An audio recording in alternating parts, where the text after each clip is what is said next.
بسم اللہ الرحمن الرحیم صلی وسلم علی رسول الکریم ریسپیکٹڈ ویوز، السلام علیکم ورحمۃ اللہ وبرکاتہ۔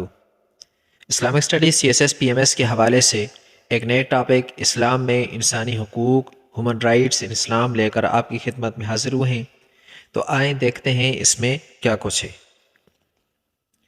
انسانی حقوق کی تاریخ کے اوراق کو اگر کھنگالا جائے تو معلوم ہوتا ہے کہ انسانیت کی تاریخ میں سب سے پہلے جنہوں نے انسانی حقوق کی بات کی وہ ہیں نبی کریم صلی اللہ علیہ وآلہ وسلم۔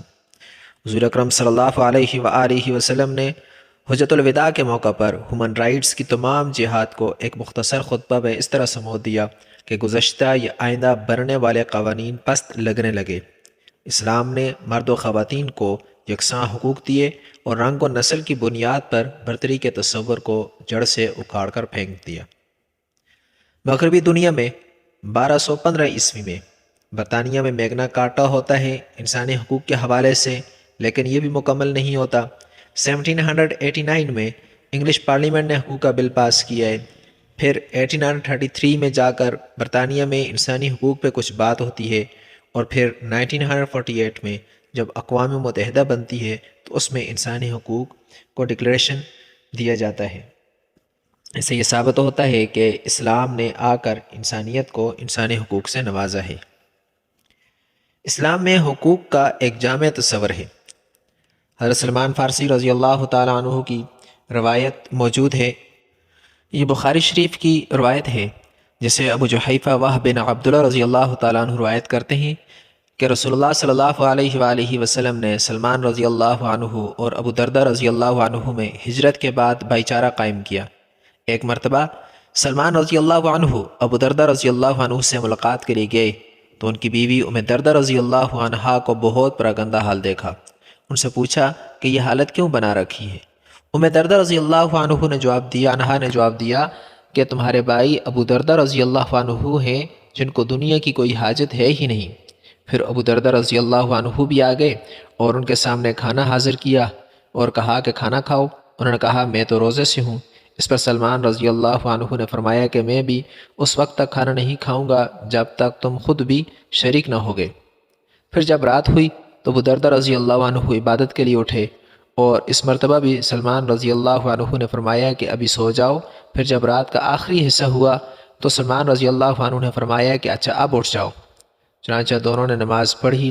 اس کے بعد سلمان رضی اللہ عنہ نے فرمایا تمہارے رب کا بھی تم پر حق ہے، تمہاری جان کا بھی تم پر حق ہے، اور تمہاری بیوی کا بھی تم پر حق ہے، اس لیے ہر حقدار کو اس کا حق ادا کرو۔ پھر جب ابو دردہ رضی اللہ تعالیٰ عنہ نبی کریم صلی اللہ علیہ وآلہ وسلم کی خدمت میں حاضر ہوئے اور آپ صلی اللہ علیہ وآلہ وسلم سے اس بات کا تذکرہ کیا تو آپ صلی اللہ علیہ وآلہ وسلم نے فرمایا کہ سلمان رضی اللہ تعالیٰ عنہ نے سچ کہا۔ اسلامی تعلیمات میں مشہور دو قسم کے حقوق ہیں، حقوق اللہ اور حقوق العباد۔ ان دونوں حقوق کی ادائیگی کے لیے علماء کرام نے درجہ بندی کی ہے اور امت کے لیے ایک آسان راہ پیدا کی ہے۔ اسلامی تعلیمات کا اصول یہ ہے کہ فرائض میں حقوق اللہ مقدم ہیں، جبکہ فرائض کے علاوہ نوافل، مستحبات اور مباحات میں حقوق العباد مقدم ہیں، اور اگر حقوق اللہ اور حقوق العباد میں ٹکراؤ کی نوبت آ جائے تو بھی بعض صورتوں میں حقوق العباد مقدم ہوں گے۔ اسلامی تعلیمات میں حقوق اللہ اور حقوق العباد میں ایک بیلنس ہے۔ اللہ تبارک و تعالی فرماتے ہیں وَاعْبُدُوا اللَّهَ وَلَا تُشْرِكُوا بِهِ شَيْئًا وَبِالْوَالِدَيْنِ إِحْسَانًا وَبِذِي الْقُرْبَى وَالْيَتَامَى وَالْمَسَاكِينِ وَالْجَارِ ذِي الْقُرْبَى وَالْجَارِ الْجُنُبِ وَالصَّاحِبِ بِالْجَنبِ وَابْنِ السَّبِيلِ وَمَا مَلَكَتْ أَيْمَانُكُمْ إِنَّ اللَّهَ لَا يُحِبُّ مَنْ كَانَ مُخْتَالًا فَخُورًا۔ ترجمہ جس کا یہ ہے اور تم اللہ کی عبادت اختیار کرو اور اس کے ساتھ کسی چیز کو شریک مت کرو، اور والدین کے ساتھ اچھا معاملہ کرو، اور اہل قرابت کے ساتھ بھی، اور یتیموں کے ساتھ بھی، اور غریب غربا کے ساتھ بھی، اور پاس والے پڑوسی کے ساتھ بھی، اور دور والے پڑوسی کے ساتھ بھی، اور ہم مجلس کے ساتھ بھی، اور راہگیر کے ساتھ بھی، اور ان کے ساتھ بھی جو تمہارے مالکانہ قبضے میں ہیں۔ تو اللہ تبارک و تعالی نے اس آیت میں پہلے وَاعْبُدُوا اللَّهَ وَلَا تُشْرِكُوا بِهِ شَيْئًا اس میں حقوق اللہ کا ذکر کیا ہے، اور وَبِالْوَالِدَيْنِ إِحْسَانًا وَبِذِي الْقُرْبَى وَالْيَتَامَى یہاں سے آگے حقوق العباد کا ذکر کیا ہے۔ تو اس آیت میں دونوں حقوق کو ایک توازن حیثیت میں اللہ تبارک و تعالی نے دنیا کے سامنے رکھا ہے۔ اللہ تبارک و تعالی نے انسانیت کو احترام کے ساتھ نوازا ہے۔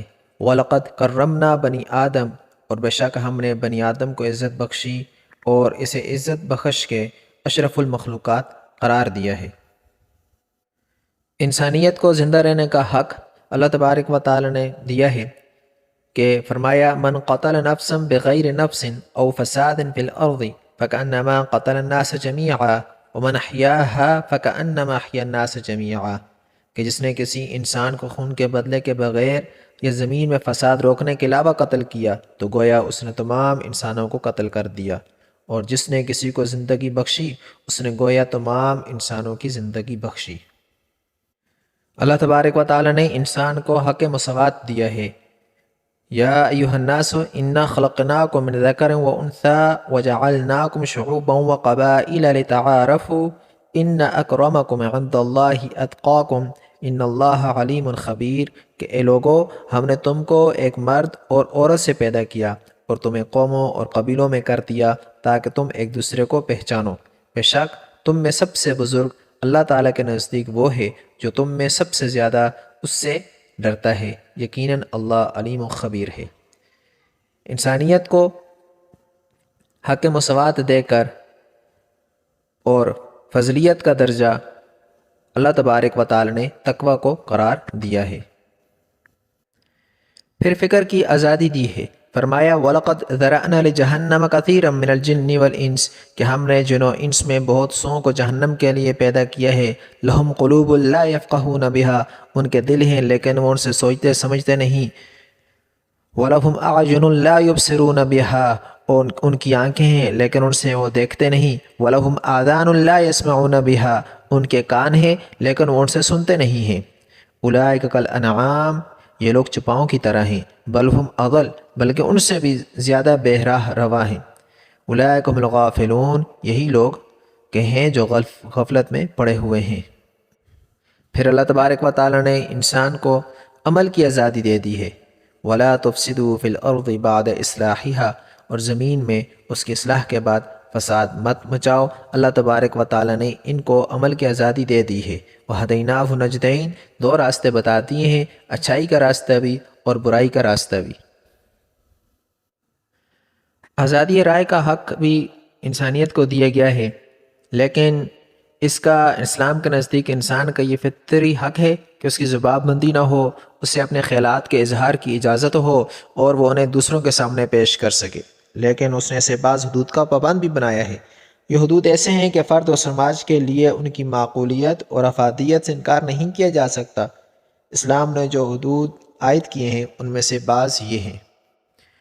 پہلے نمبر پر یہ ہے کہ اظہار خیال میں آدمی اخلاقی حدود کا پابند ہو، دوسروں کی عزت نفس کا احترام کرے، اسے رسوا اور بدنام کرنے اور اس کی عزت و آبرو سے کھیلنے کی کوشش نہ کرے، کذب بیانی، افتراء پردازی، طنز و تعریض، دشنام ترازی، بد زبانی اور بدگوئی جیسی اخلاقی خرابیوں سے اجتناب کرے۔ دوسرے نمبر پہ اظہار خیال کے نام پر بے حیائی اور بدکاری کے نشر و اشاعت کی اجازت نہ ہوگی۔ جو سوسائٹی اخلاق اور تہذیب و شرافت کی علم بردار ہو، وہ کسی حال میں اخلاق بافتگی کی تعلیم و تبلیغ کے لیے جواز نہیں فراہم کر سکتی۔ اس طرح کی ہر کوشش کو وہ سختی سے روک دے گی۔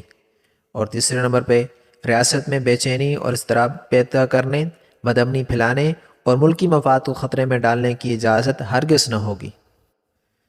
پھر حقوق انسانیت میں اللہ تبارک و تعالی نے ایک دوسرے کے نجی معاملات میں بھی مداخلت کرنے سے منع فرمایا ہے۔ یا ایھا الذین آمنوا اجتنبوا کثیرا من الظن ان بعض الظن اثم ولا تجسسوا، اے ایمان والو بہت گمان سے بچو، بے شک بعض گمان گناہ ہوتے ہیں، اور کسی کے بھی عیب تلاش نہ کرو۔ یہ تھی آج کی مختصر سی ویڈیو، ملتے ہیں ایک نئی ویڈیو کے ساتھ، تب تک فی امان اللہ۔